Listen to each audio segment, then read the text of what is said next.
자, 안녕하십니까. 33페이지에 이제 68번 들어가 봅시다. 부동산 관련 증권이 아닌 것은 이렇게 되어 있네요.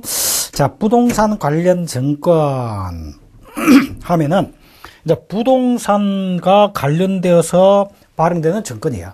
그럼 대표적인 게 1번에 주택저당담보부 채권 나와 있죠. 그죠? 그래, 주택저당담보부 채권 이런데, 이거는, 우리가 이제, 주택을 담보로 해서 저당권을 설정했다라고 할 때 저당권이다라고 한다면 이제 물권이 되겠죠. 그죠? 그런데 이게 이걸 저당권까지는 안 되고 건저당을 설정했다. 이렇게 되면 이제 담보부 채권이다. 이렇게도 볼 수 있는 거죠. 자, 그래서 일반적으로 주택 담보부 채권 이렇게도 이야기하는데 조금 전에 이야기했듯이 그걸 채권의 개념으로 보는 종류도 있을 것이고 또 저당권 자체로 해서 물건으로 보는 것도 있다. 그럼 우리 저당권을 볼 때 이것을 우리는 주택 담보 증권 MBS라고 Mortgage Backed Securities MBS. 그래서 저당 담보 증권 주택 저당 담보 증권 이렇게 됩니다. 그래서 이걸 저당 담보 증권 채권의 개념으로 보면 주택 저당 담보부 채권 이렇게 볼 수가 있겠죠. 자, 이것은 어떤 식이냐면 이런 식입니다. 우리 그 다음에 그런 문제가 나오는지 모르겠는데 여기서 봅시다.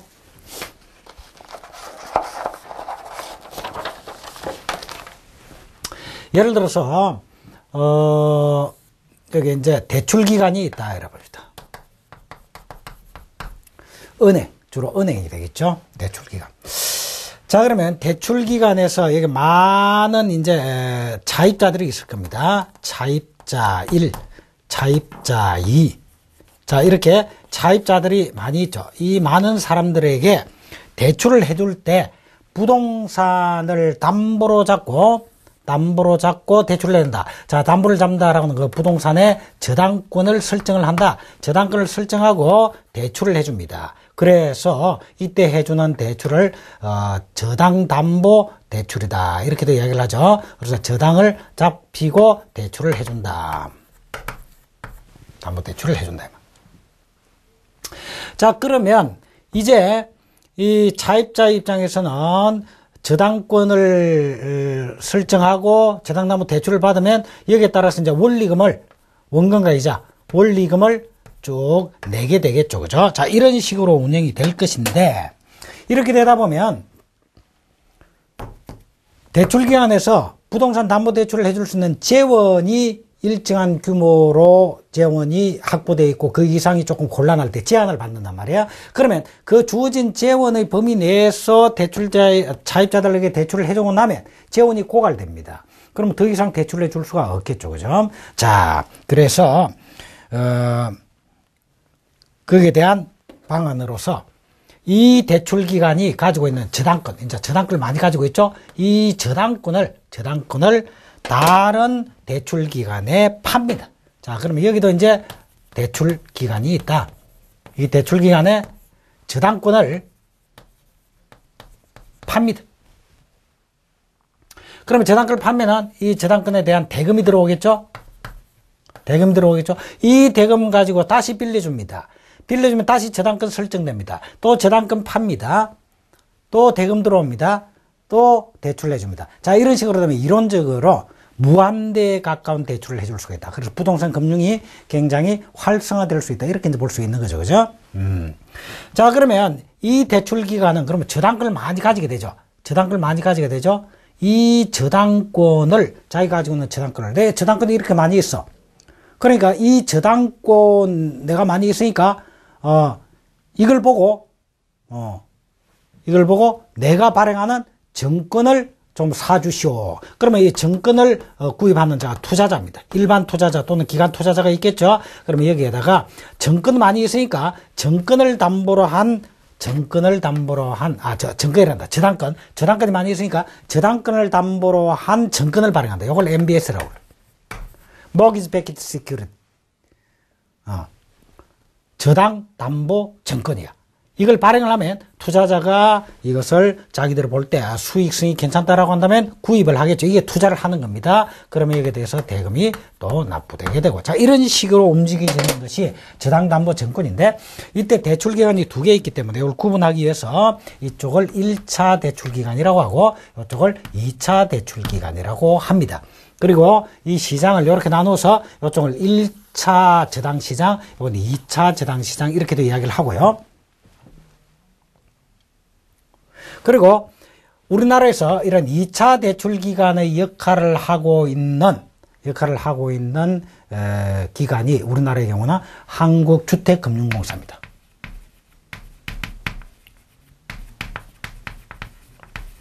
한국주택금융공사가 2차 대출 기관의 역할을 합니다. 이 2차 대출은 통틀어서 유동화 회사라고 이야기를 하겠죠. 자, 이렇게 되는 것을 우리는 저당의 유동화라고 그럽니다. 그리고 저당권이 그만큼 현금화할 수 있도록 유동화되는 거죠. 그죠? 저당의 유동화라고 그런다. 자, 이랬을 때 저당담보증권의 MBS, 이건 바로 부동산에 설정된 저당권을 담보로 해서 대출해주는 바로 부동산 관련 증권입니다. 주택대상담보부 채권 마찬가지입니다. 그러면 이번에 부동산 투자회사가 발행한 주식 이렇게 나와 있죠. 부동산 투자회사가 발행하는 주식. 자, 그건 뭐냐면, 우리는 부동산 투자회사다라고 하면,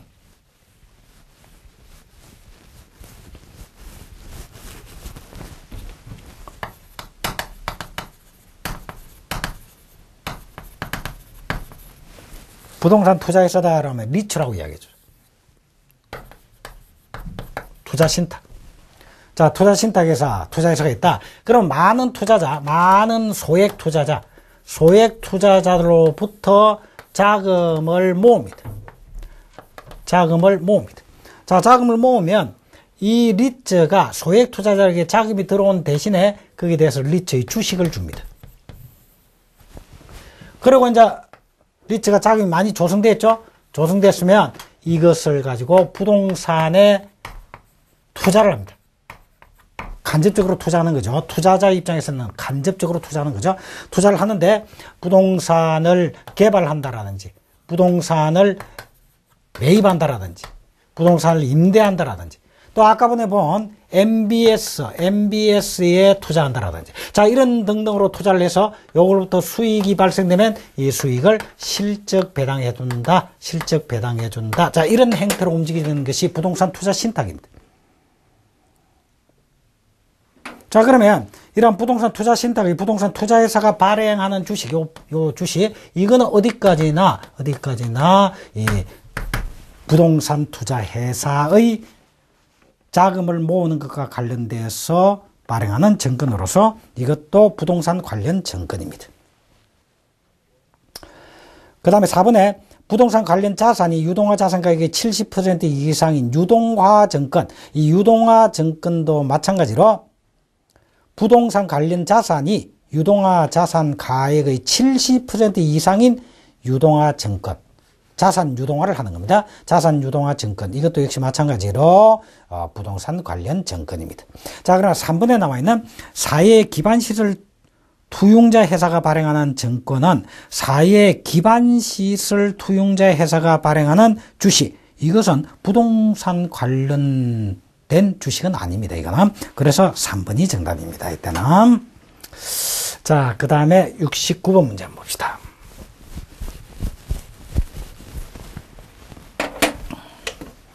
자, 69번 문제는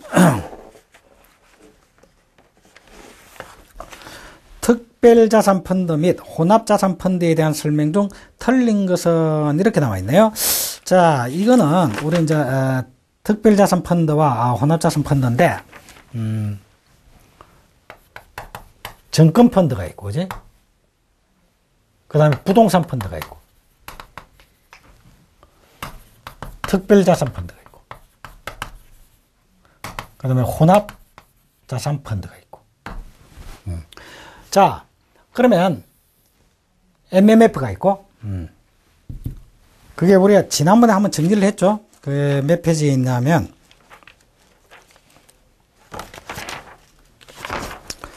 한번 정리를 해서 여러분 잘 알겠지만은, 자, 11페이지에 나와 있는 11페이지.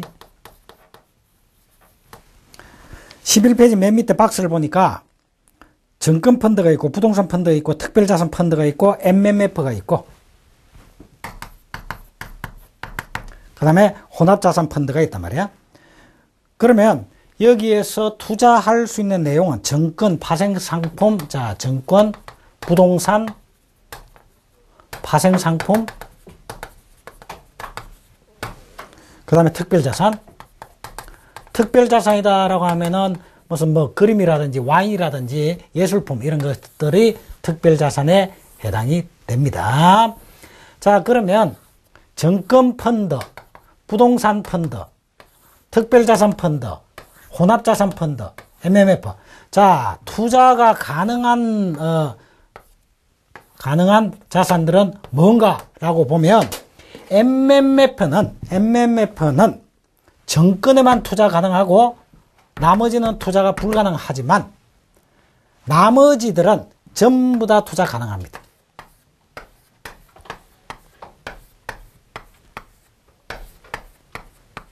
전부 다 투자 가능하죠?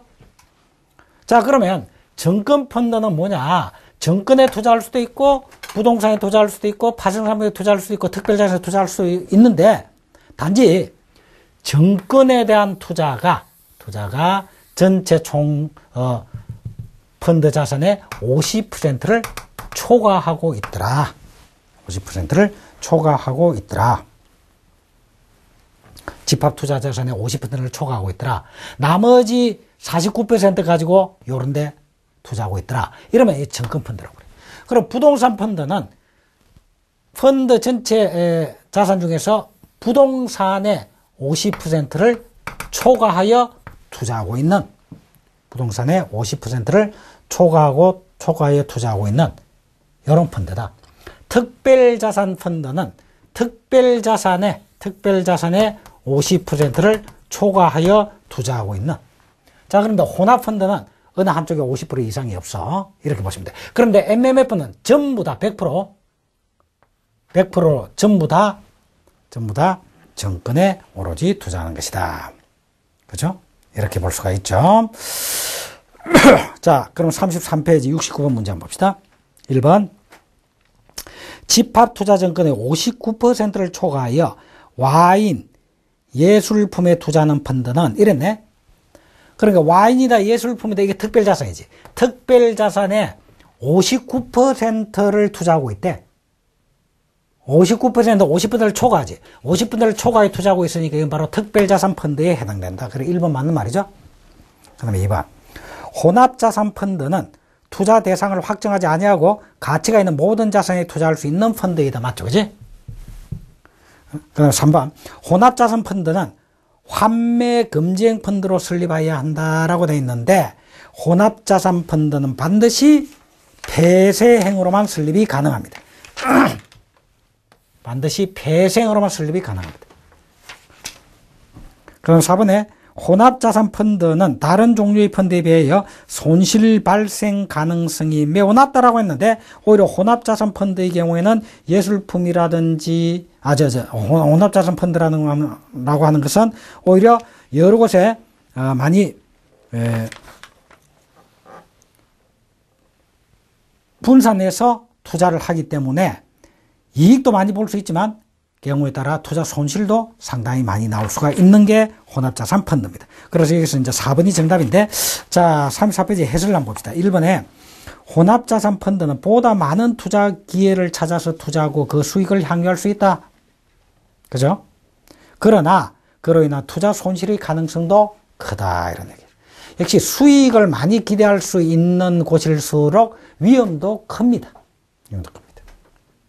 그 다음에 집합투자증권은 우리 이제 자본시장법에서는 40% 이상 이렇게 되어 있지만 40% 이상으로서 대통령령으로 정하는 비율 이렇게 되어 있단 말이에요.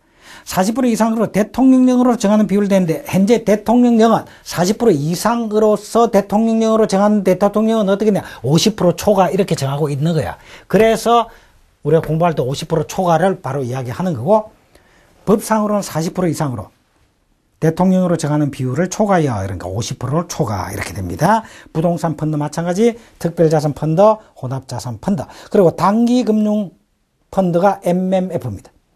MMF는 집합투자재산 전부를 대통령령으로 정하는 단기금융 상품에 투자하는 것을 말한다. 됐죠? 자, 그래서 69번의 정답은 4번이 정답이다. 자, 이제 70번 한번 봅시다. 단기금융펀드 MMF는 집합투자재산의 전부를 단기금융상품에 투자하는 펀드이다. 다음 중 단기금융상품에 해당되지 않는 것은 이랬단 말이에요. 그러니까 MMF가 투자할 수 있는 단기금융상품에는 어떤 것이 있겠는가? 어떤 것이 있겠는가? 국채는 5년, 그 다음에 양도성 예금과 금융기관 예치는 6개월, 양도성 예금과 금융기관 예치는 6개월, 그리고 나머지는 전부 1년 이내, 잔존 만기가 1년 이내인가. 이게 단기금융입니다. 그러니까 국채는 5년이고요. 5년이고, 양도성 예금하고 금융기관에 예치된 예치금은 6개월 이내고요. 나머지는 전부 1년 이내고, 그리고 다른 MMF의 집합투자 증권은 MMF의 집합투자 증권이기 때문에 단기 금융상품으로 봅니다. 됐죠?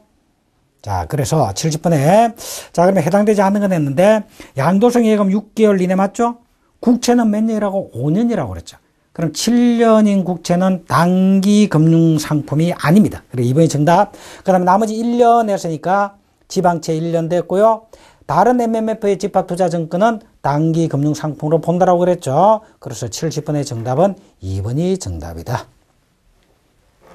자, 그럼 71번. MMF의 운영에 관한 설명이다. 틀린 것은 아니라는데. 자, 이 MMF의 운영입니다.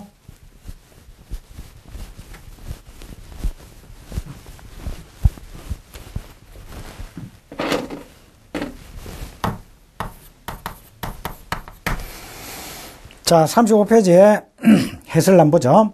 MMF의 운영은 다음과 같은 제한을 받는다. 1번, 정권을 대여하거나 차입하지 아니할 것. 그러게 MMF는 단기 금융펀드죠. 단기 금융펀드이기 때문에 단기 금융상품에 투자하죠. 단기 금융상품에 투자하면서 차입을 하거나 정권을 대여하거나 하는 것은 곤란하다. 그래서 정권을 대여하거나 차입하지 아니할 것. 그럼 두 번째로 1년 이상인 국채 정권의 집합투자재산의 5% 이내에서 운영할 것. 자, 그러면 안정성을 확보하기 위해서 5년 이내 만기가 5년 이내인 국채는 단기금융상품이 되기 때문에 MMF가 투자할 수가 있겠죠. 투자할 수가 있겠죠. 그런데 1년 이상인, 그럼 5년 이내인데 최소한 1년 이상은 돼야 되겠다. 그래서 1년 이상이고 5년 미만인 국채에 1년 이상 5년 미만인 국채에 집합투자재산의 5%를 초과할 수는 없다. 5% 이내에서 투자해야 되겠다. 그래서 국채는 5% 이내에서 투자할 것. 그래서 3번에 환매 조건분 매도는 집합투자기구가 보유하는 정권 총액의 5% 이내일 것 이랬는데, 환매 조건부로 정권을 매도하는 것. 정권을 매도한다라는 건 정권을 파는 거죠. 정권을 파는데 환매 조건부다라고 하는 말은 어떠한 조건이 충족될 때는 다시 산다 라는 걸 조건으로 해서, 환매할 수 있다라는 걸 조건으로 해서 파는 매도는 많이 하면 안 되겠죠. 이것도 5% 이내에 되겠다.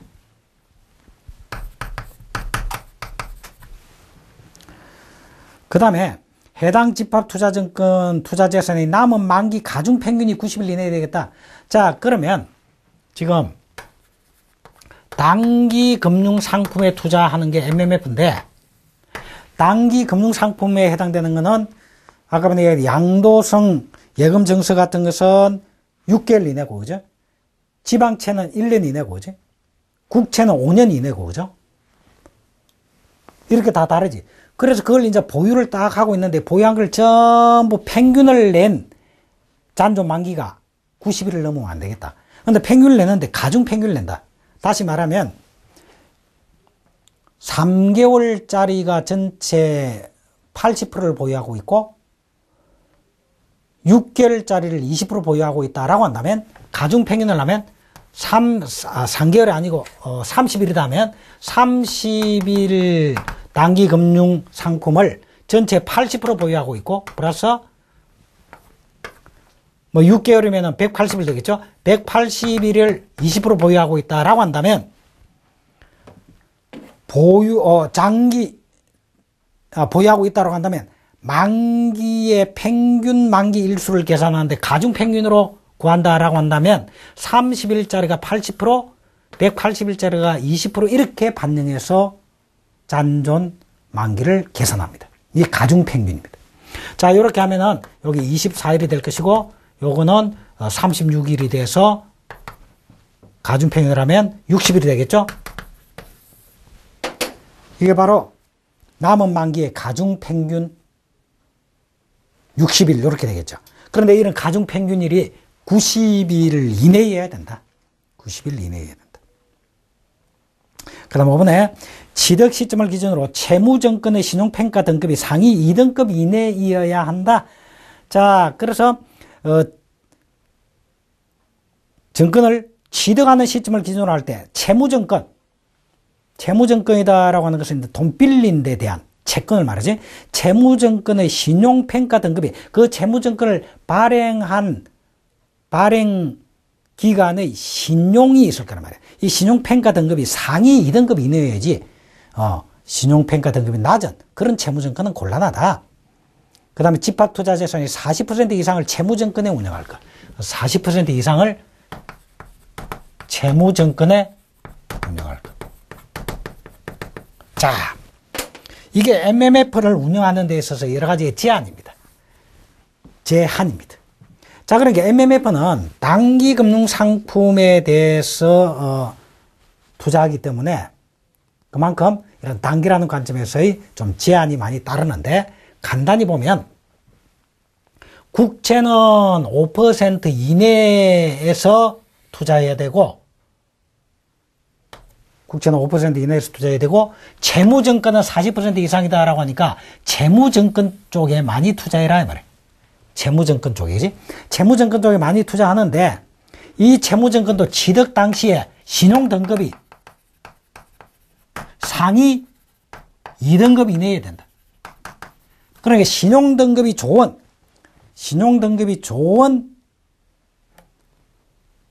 기관이나 업체에서 발행한 채무증권에 많이 투자해라 이런 얘기지.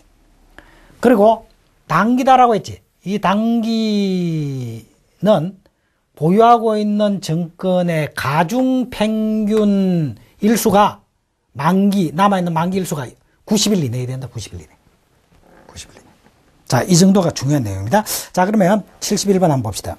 MMF의 운용에 대한 설명에 틀린 것을 했죠. 1번에 환매 조건부 매도는 해당 집합투자기구가 보유하는 증권 총액의 5% 이내일 것. 환매 조건부는 국채와 마찬가지로 적게 투자해야 되겠다. 그다음에 이번에 남은 만기가 1년 이상인 국채증권의 집합투자증권의 몇 퍼센트? 5% 이내야 되겠다. 그지? 5% 이내. 그리고 2번이 틀리고 3번에 해당 집합투자기구 집합투자재산의 남은 만기 가중평균일이 90일 이내야 된다. 맞죠? 3번은 맞는 말. 4번에 취득 시점을 기준으로 채무증권의 신용평가 등급이 상위 2등급 이내야 된다. 맞죠? 자, 그래서 71번의 정답은 2번이 정답이다. 자, 그 다음에 72번 한번 들어가 봅시다.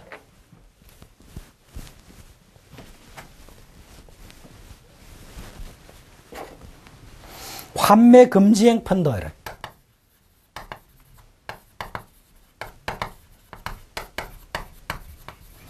환매 금지다라고 하니까 개방행위입니까? 폐쇄행위입니까? 폐쇄행위죠. 그죠? 폐쇄행위죠. 자, 그래서 이런 이제 폐쇄행 펀드에 대한 설명 중 틀린 것은 이렇게 했는데, 미리 해설부터 먼저 보면, 각 펀드 자산 종액의 20%를 초과하여 시장성 없는 자산에 투자할 수 있는 펀드는 반드시 배생펀드로 설정 설립해야 한다 이랬지. 그래서 펀드 자산의 20%를 초과하여 시장성 없는 자산에 투자한다 라고 할 경우는 반드시 배생펀드로 설정 운영해야 한다라고 하는 겁니다.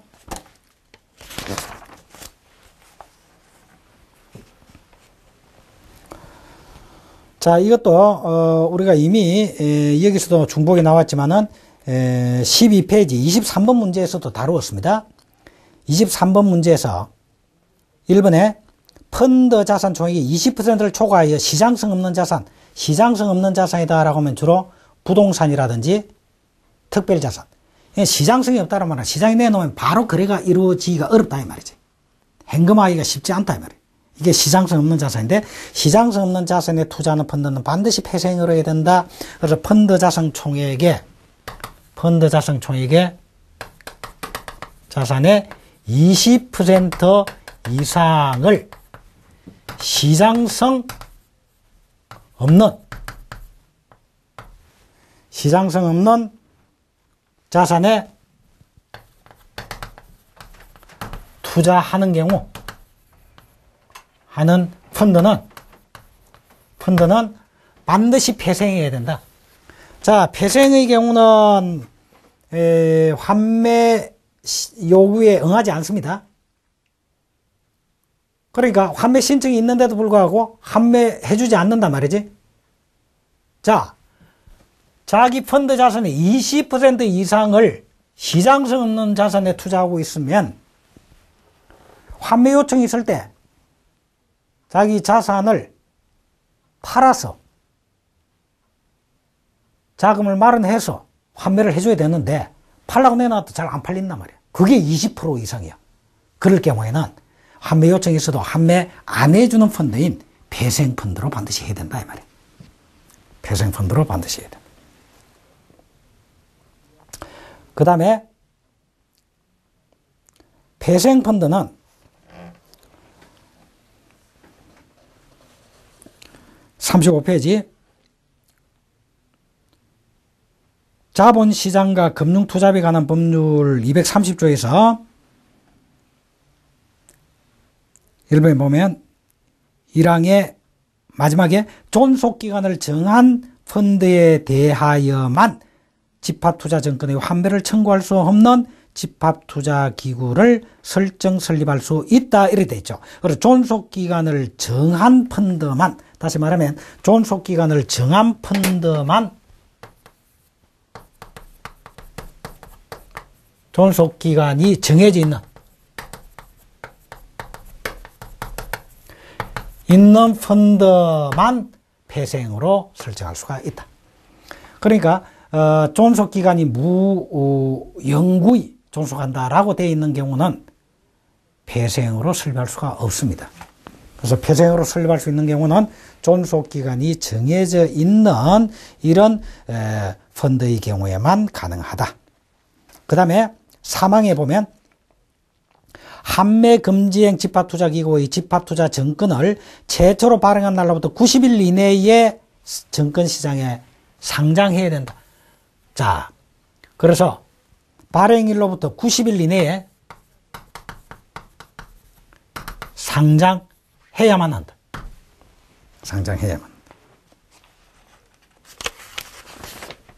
자, 이것이 폐쇄펀드의 중요한 내용인데, 자, 그 의미를 잠깐 보면 아까 전에 이야기했듯이 시장성 없는 자산에 많이 투자하고 있는 경우에는 환매 요청이 있어도 그게 응하기가 어렵단 말이야. 그래서 자기 펀드 자산의 20% 이상이나 시장성 없는 이런 자산에 투자하고 있는 펀드의 경우에는 환매 요청이 있어도 환매 안 해주는 배생펀드로 해야 된다. 이 경우는 반드시 배생펀드로 설립해야 된다. 반드시. 됐지? 그 다음에 존속기간이 정해져 있는 경우에 한해서만 폐쇄이 가능하고 존속기간이 정해져 있지 않으면 폐쇄 안 된다. 자, 그러면 폐쇄의 경우는 환매도 안 되지. 그러면 투자자 입장에서 자기 투자 금액을 현금화하기가 굉장히 어렵죠. 그래서 거기에 대한 대책은 뭐냐? 증권시장에서 이 폐생펀드의 주식을 증권시장에서 팔아라 말이야. 그래가 현금화하면 된다 이 말이지.